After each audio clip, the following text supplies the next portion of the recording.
So this is Freddie Adu Jr. I made him a 99 overall 16-year-old, and I'm going to simulate his entire career playing for some of the best teams in the world and hopefully living up to the potential that was once shown by the actual Freddie Adu. But his career is going to start in League 2 playing for Gillingham. Where in Season 1 he ends up leading Gillingham to promotion, and while his goals and assist numbers aren't great for a 99, still pretty good. Now we're on to Season number 2, still with Gillingham, but now in League 1, and honestly without Adu it's a pretty bad League 1 side. But this season he has stepped up, leading to a really good record in a division higher.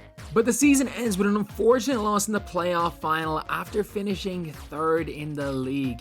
Quite a bit off automatic, but still, onwards and upwards I guess. And now with a value of 316 million, he is most definitely the best 18-year-old football player in the world. But after a contract dispute, he ends up leaving to become a free agent, where he accepts a $220,000 a week contract to sign for Premier League strugglers Southampton. For a lot of people to step up between League 2 and the Premier League is huge, but I think for Freddie Adu Jr., he's gonna be fine. And even though they may not have the greatest team, they've got Sanderberg, Sulemana, and a great strike partnership of Adu with Adeyemi. They finished 9th in the first year, which honestly is pretty good for Southampton, especially because they made the semi-finals of the FA Cup, the quarters of the League Cup, and Adu himself had an unbelievable year with 19 goals and 8 assists at 19 years old. So the team really started to find some form in year 2.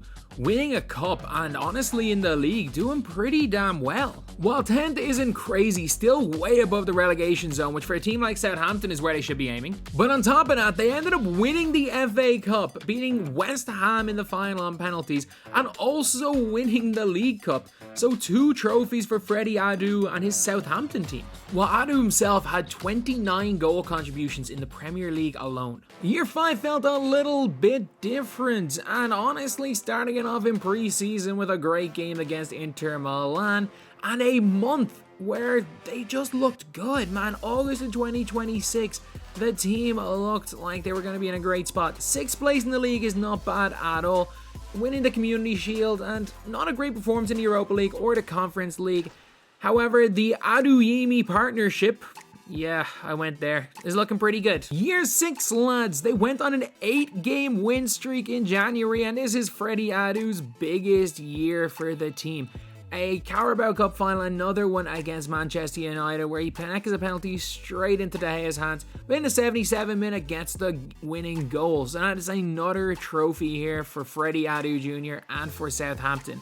However, this season, 53 goal contributions in 57 games. Almost 1 per game. And not only that, he just won the first league title of his career and is going to be playing the Champions League for the first time. So year 7 is his first year in the Champions League, the biggest competition in club football. Starts off in the first game with a great goal against Barcelona, and honestly a pretty good year again for Adu and Southampton, coming 2nd in the league, but unfortunately losing in a cup final and the semis of the Champions League. And with 43 goal contributions in 59 games, a decent year. However, the next year, they decide to sell Adeyemi. As well as that, start lowballing him with a contract. Eventually, after selling Adeyemi, have to sign him again. But it's not a great year for Southampton. While Adu himself has been pretty decent, it's just not the year for Southampton. Finishing 6th in the league after making the Champions League semi-final the year before. I mean, they did win the FA Cup, they had a horrible showing in the Champions League, and did lose in the EFL Cup final, so he decided to take his talents to Manchester City, the team who had just lost out on their league title by 2 points. And he's joining up with Erling Haaland to form the strike partnership Aduland. He doesn't get nominated for the Ballon d'Or, but his partner Erling Haaland does. However, in his first year, he gets 28 goals, 7 assists in the league, and 51 goal contributions. And yeah, he's playing in his very first Champions League final. It's taken 9 seasons for Freddie Adu Jr., got 99 everything to work his way up to a Champions League final, but I mean, it's what happens when you leave Gillingham and Southampton.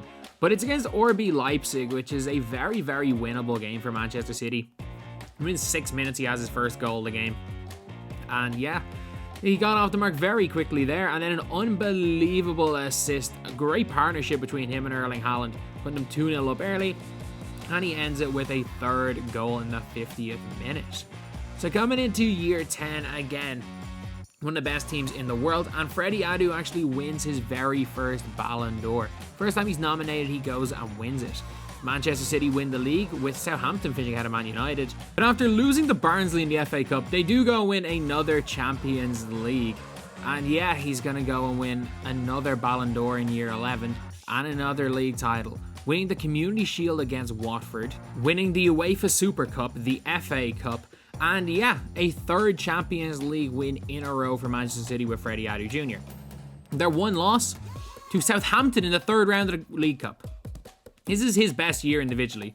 61 goal contributions in 60 games. This is a Messi-esque season. So going into year 12, he wins another Ballon d'Or. He needs one more time Messi's record of 4 in a row. They win the league, surprisingly, on goal difference from Southampton. They win the UEFA Super Cup, however, lose to RB Leipzig in the last 16 of the Champions League.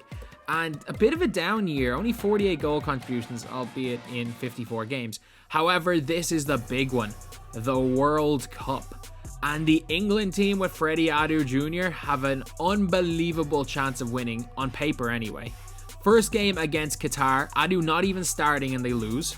Second game against Hungary, they go and lose. And the third game, where Adu finally starts, he scores and they beat Croatia. So he leaves and goes to Leeds in year 13.